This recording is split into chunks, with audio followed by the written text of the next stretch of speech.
राज्यातील खाजगी शिकवणी आणि पूर्व प्राथमिक वर्ग घेणाऱ्या संस्थांसाठी लवकरच कायदा येणार आहे।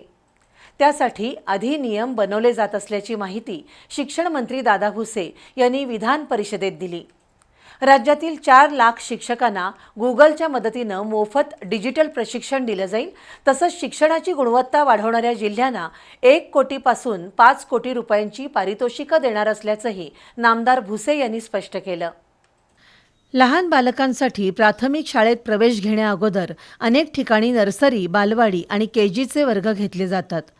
दुसरीकडे प्राथमिक, माध्यमिक स्तरावरील अभ्यासक्रमासाठी खाजगी क्लासेसची संख्याही भरमसाठ वाढली आहे।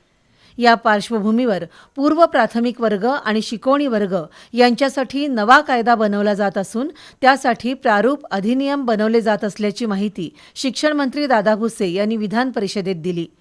पूर्व प्राथमिक शिक्षण, खाजगी शिकवणी वर्गांचं नियमन, शाळांमधील मूलभूत सुविधा, शिक्षक प्रशिक्षण आणि अभ्यासक्रमात बदल यावर भर दिला जात असल्याचं नामदार भुसे यांनी सांगितलं।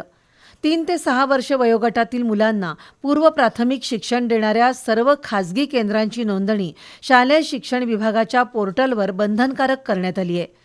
24 एप्रिल 2025च्या शासन परिपत्रकानुसार आतापर्यंत सुमारे 13,000 केंद्रांची नोंदणी झाली आहे। बालकांना सुरक्षित आणि बालकेंद्रित शिक्षण मिळावं यासाठी स्वतंत्र कायदा तयार करण्याचं काम सुरू आहे, तर खाजगी क्लासेससाठी केंद्र सरकारच्या मार्गदर्शक सूचनांचा आणि इतर राज्यातील कायद्यांचा अभ्यास करून महाराष्ट्रासाठी स्वतंत्र कायदा बनवला जाईल, असं शिक्षण मंत्र्यांनी सांगितलं। सध्या नव्या राष्ट्रीय शैक्षणिक धोरणानुसार अभ्यासक्रमात बदल होत आहेत।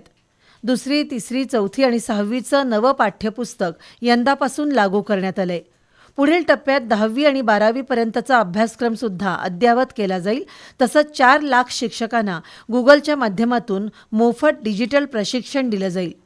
महत्त्वाचं म्हणजे शिक्षणाची गुणवत्ता वाढवणाऱ्या जिल्ह्यांना 1 कोटी ते 5 कोटी रुपयांची पारितोषिके देण्याची योजना सरकारनं तयार केल्याचं नामदार भुसे यांनी सांगितलं।